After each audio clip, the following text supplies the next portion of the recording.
On today's episode, I'm going to show you how to swap this for this nice piece of billet goodness and give yourself the ability to firstly run an oil cooler, a remote filter, which means you can then run a bigger filter, lots of sensors, also a return for an accumulator, and the most important thing, which is why I made this, is adjustable oil pressure. So I'll throw this on the bench and I'll give you guys an in-depth kind of walkthrough on the product I've made and how it works, etc. It's pretty basic, but you know, I'm about to throw it on my car, so I'm getting this ready for Power Cruise.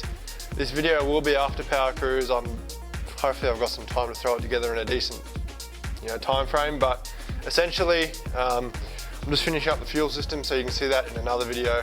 So I'll show you how to install it on the engine that's not in the car, because it's obviously going to be a lot easier to see, and I'm also not really ready to install it yet. So let's get to it. Alright, so for all of you, you will know that this is your standard, basically, oil filter adapter, gallery, whatever you want to call it. So this one is from my VR L27 3.8, but they're all the same flange for like L67, L36, L27, probably LN3 I guess too.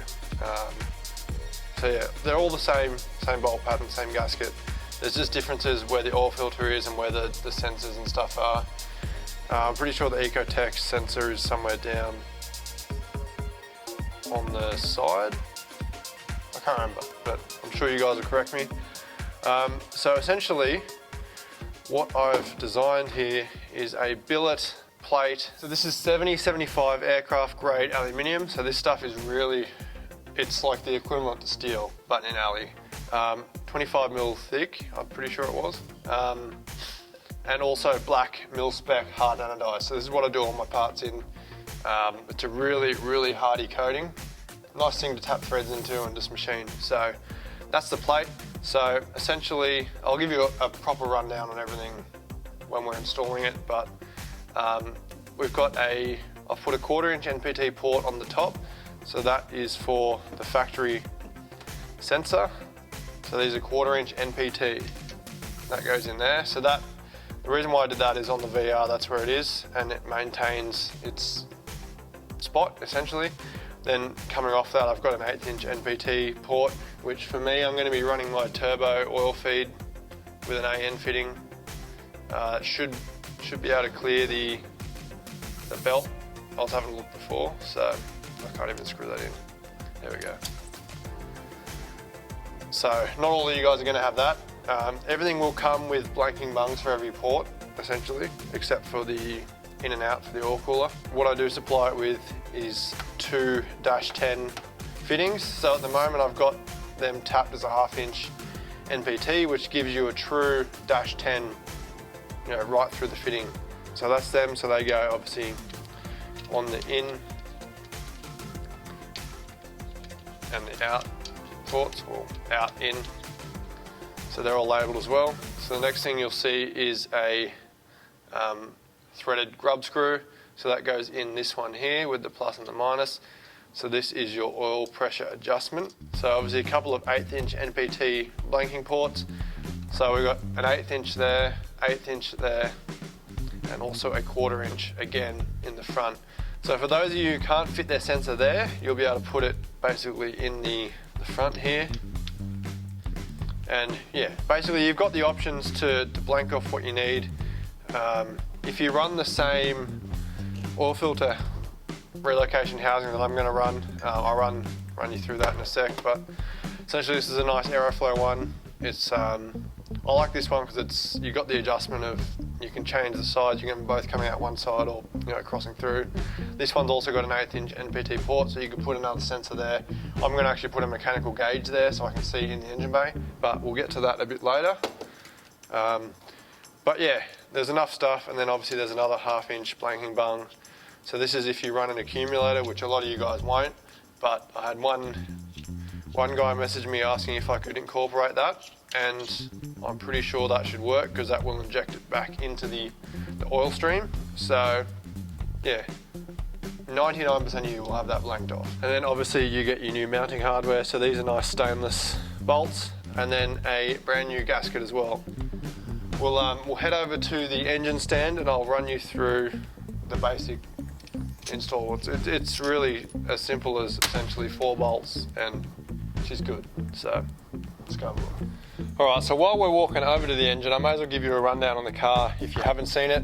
For those of you who follow the channel, which I'm guessing most of you do, you already know Toby, but nonetheless I'll give you a rundown and yeah, you can have a look at the latest stuff that I'm doing. So this is Toby, my custom turbo VR V6 3.8 manual beast of a ute. So yeah, tons of custom stuff. There's hours and hours of videos on stuff that I've done to this. It's got a full built G-Force T5 gearbox, so that thing's an absolute beast and it sounds awesome too. LS coil setup. You know, as I said, I'm just doing the fuel system at the moment, which is looking real nice. So essentially, I've already got an oil cooler and I've run an oil cooler for ages, which you can see down here. So I used to run one, this is my new one I'm going to put in. I used to run one in the middle there, but I moved it just to see if the airflow to the radiator was better. So I put it down here, but it keeps getting smashed by the front bumper when it kind of hits something and rubs against it. So good thing is I got all the fittings. I might need to make some new hoses, but essentially I've got everything here already set up. So this is the oil filter relocation I'm running. So these are fine, but the main reason why I made that plate is for the adjustment. And also it streamlines all my sensors. You see at the moment I've got the T-piece that comes off the factory sender, then the sender's in there. And then I've got, you know, oil pressure sensor, then I've got a little inline filter, and that goes to my turbo oil feed. So I can streamline all that, which is a good thing. And then at the same time, obviously I can refresh all this stuff. And yeah, the adjustability is the big thing, because this, I'm probably only seeing 40 PSI. Maybe 45, 50 when it's cold, and then, you know, 40 to 30 when it's kind of warmed up. And it doesn't really climb much with RPMs. So then in the back, I've kind of tidied a lot of stuff up in here, and I've just finished all the surge tank hardline plumbing yesterday. Batteries, everything's kind of neatened up in here now, because it's used to be my work car, but it's just dedicated race car. So you can check all that out in my fuel system video. But yeah, that's all looking good. So after I finish doing this, I'll get back on with that. And back over here, this is my spare engine. This is what I'm locked up all my headers and everything on. This actually used to be in there until it ate an injector clip on the dyno, on the second last dyno session. So that sucks. So don't drop shit into your intake. But nonetheless, this is basically how it will be stock form, and pretty much how I'd say 90% of you guys will have it anyway. So I'll put the camera on the tripod and I'll give you a run through. All right, so pretty easy. Oil filter off. Now it's probably a good point to take your pressure sender out, because sometimes these can be pretty well stuck, and it's good to have it attached to the engine to actually have something to leave. Good with those reflexes. Have something to lever off. So now essentially it's just 4 bolts.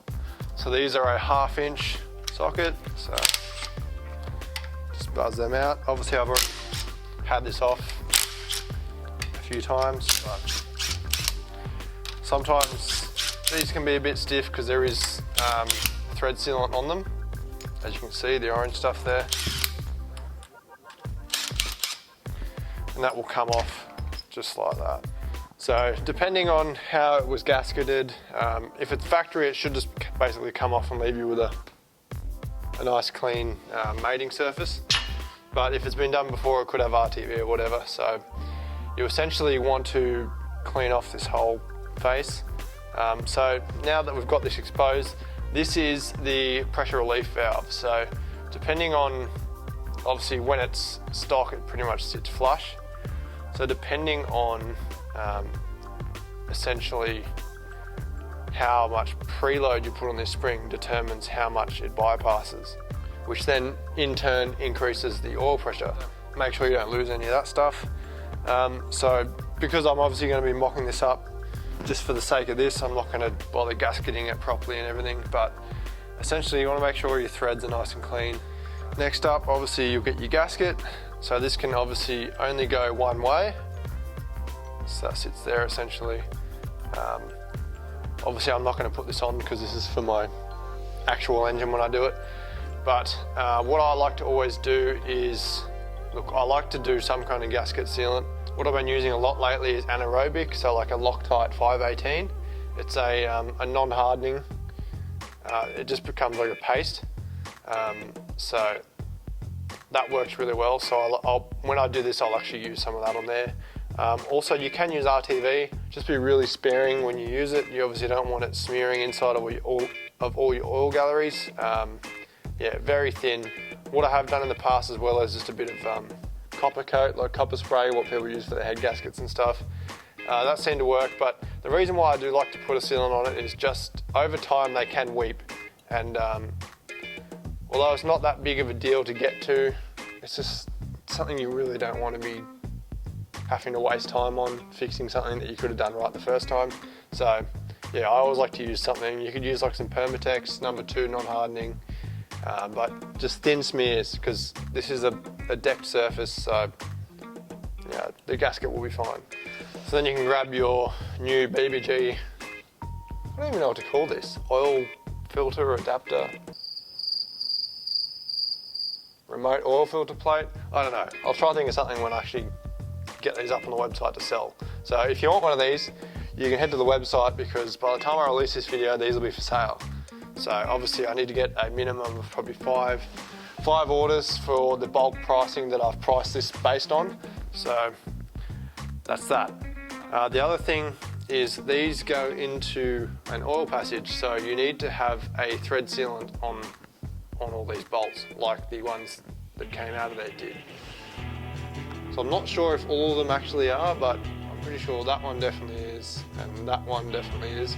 So just to be safe, so what I normally do is RTV. That works really well. I've done that on my head studs as well, that go into coolant jackets and oil jackets and everything. So you can buy the special Holden sealant that is for this stuff, but RTV, everyone's got it, and that's cheap enough. So that's what I like to use.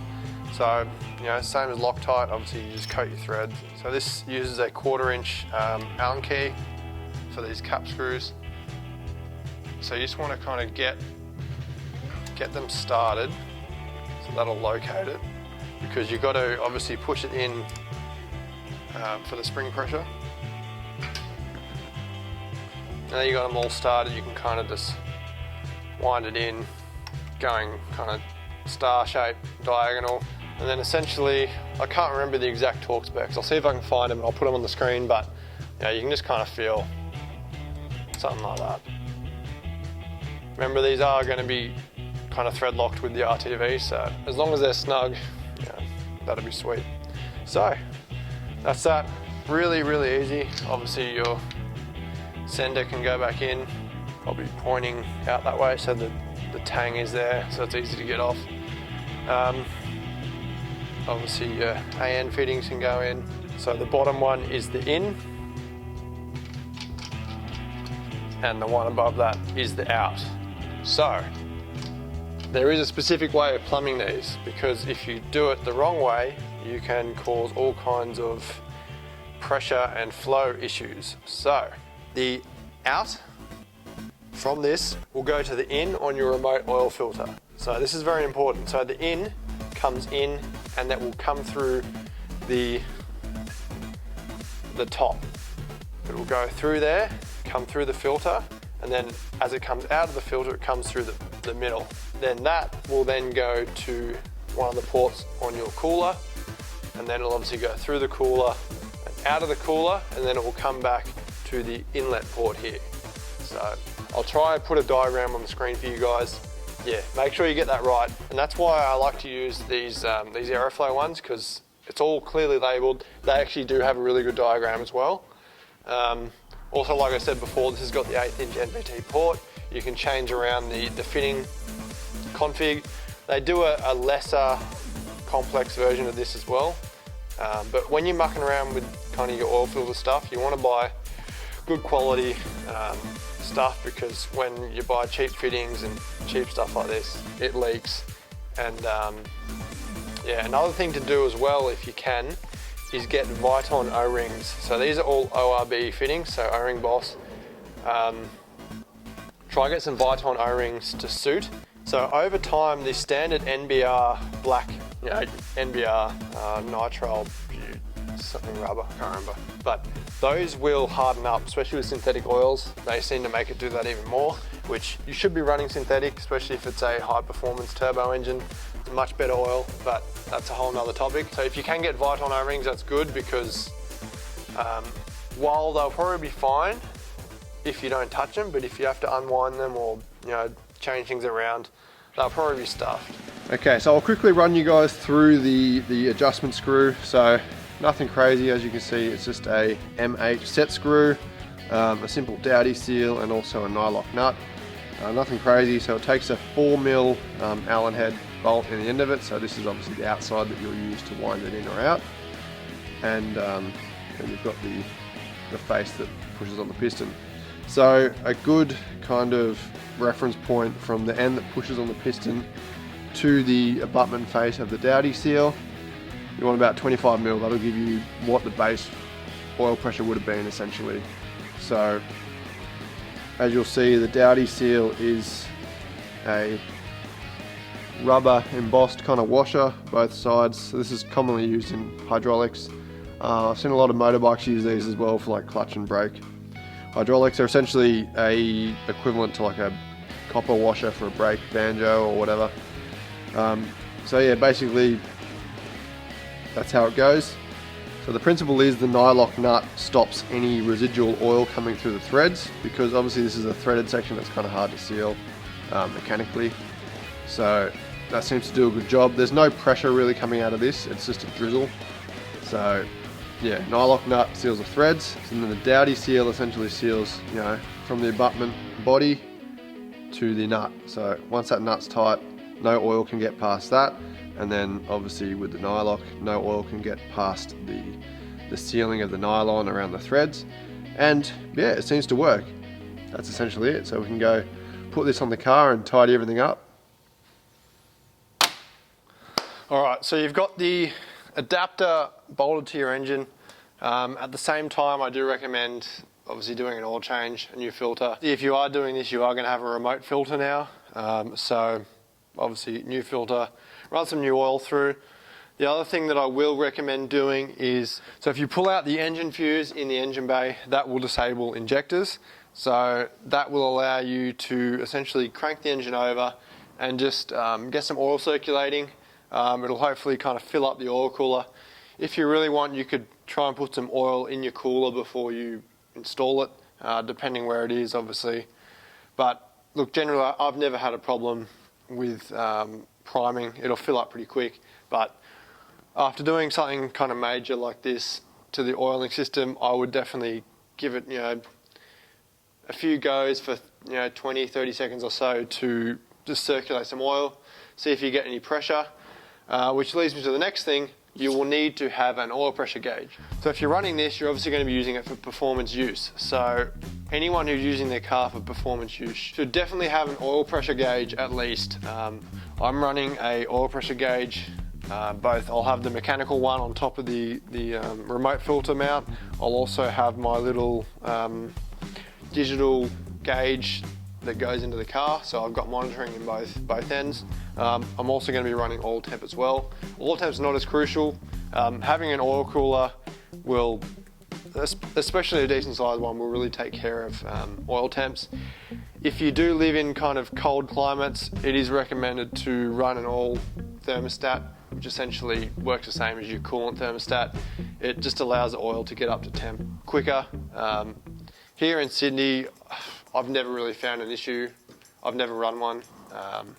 But if you kind of live in the snow or, you know, overseas or so in America or other places where it is cold all the time, definitely want to do that. But yeah, essentially you need to be able to set your oil pressure.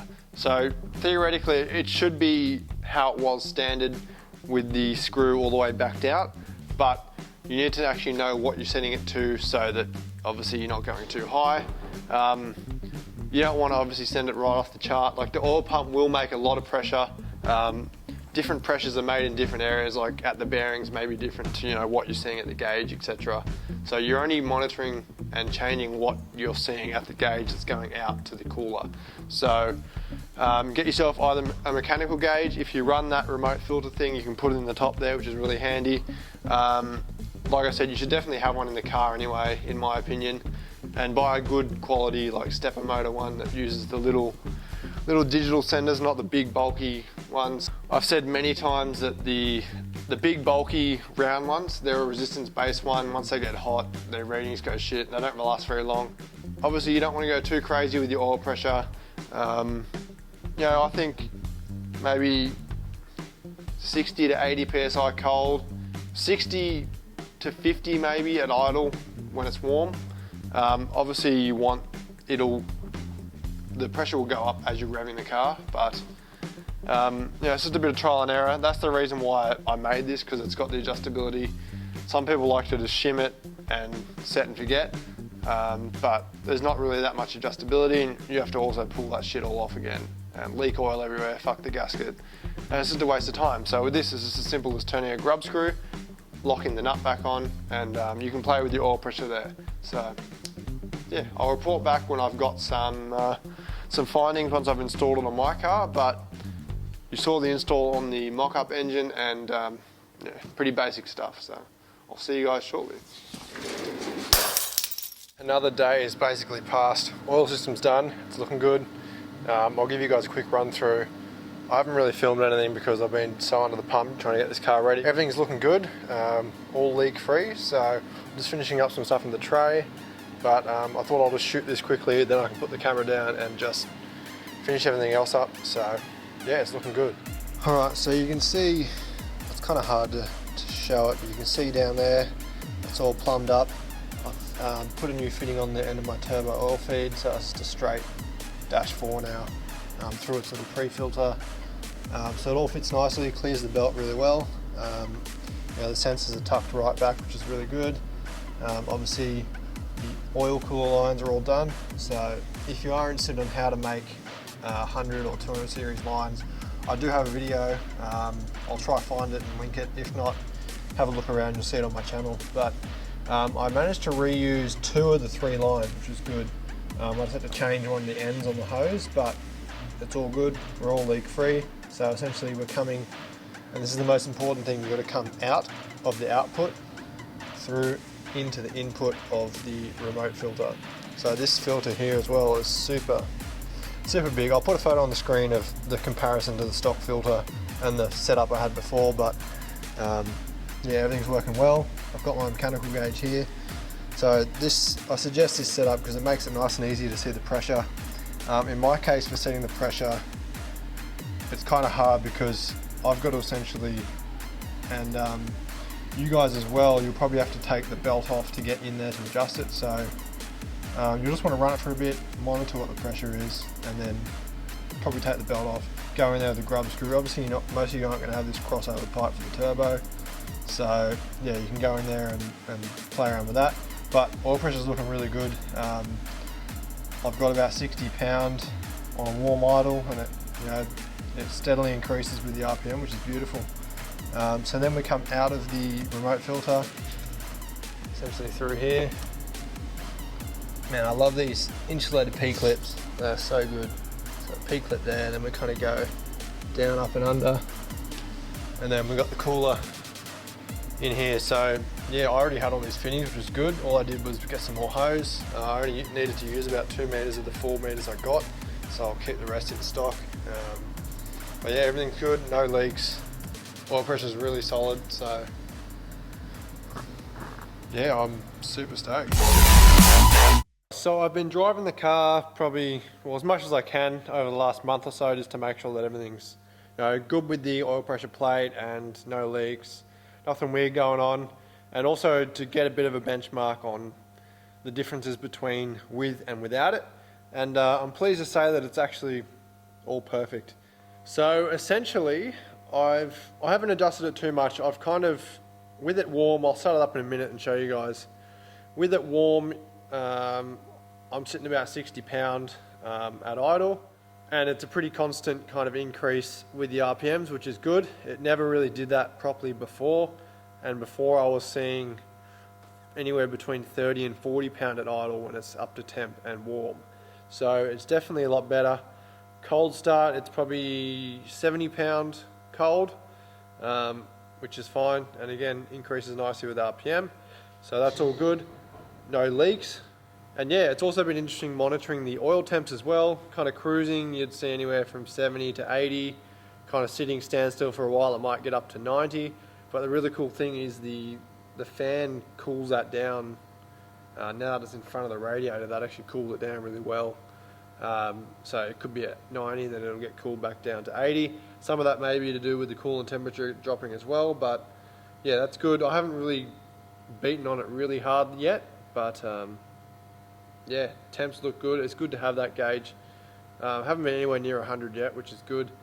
Yeah, fuel system's great as well. So yeah, not much more to say, but unfortunately with all this coronavirus bullshit that's going on right now, it's not really a good time to release these. So I don't know, I'm still kind of weighing up. Everything's ready to go. I've done the instruction manual. I'm just about to finish doing the video once I put this footage inside it. But basically, whenever I release this video, these will be for sale, so be sure to head over to the website and grab one if you're interested. Alright, so the car is currently warm. We'll give it a bit of a start up.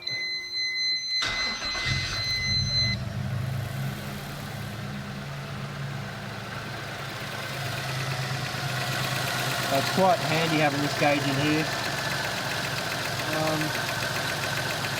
Yeah, this gauge isn't as well filled, so it's kind of bouncing between 50 and 60, but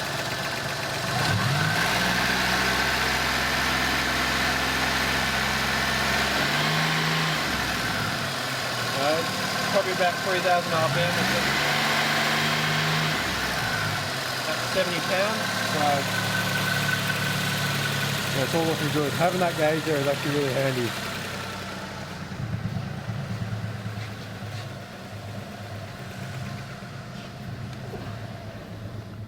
This is probably a more accurate indication, this gauge here, so yeah, we're seeing about 58 pound.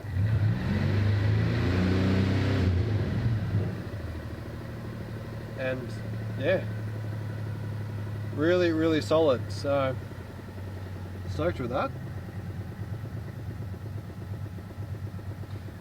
And you can see oil temp here as well in the middle.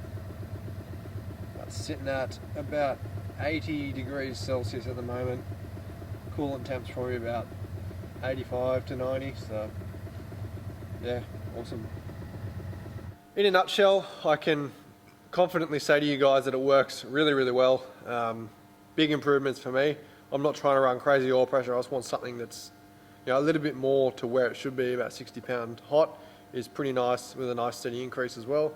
So yeah, check out plenty more videos with this car and other cars, and plenty of other stuff as well on the channel. Be sure to like, share, subscribe, comment. What else can you do? Yeah, all that stuff. Thumbs up. So yeah, till next time. Go!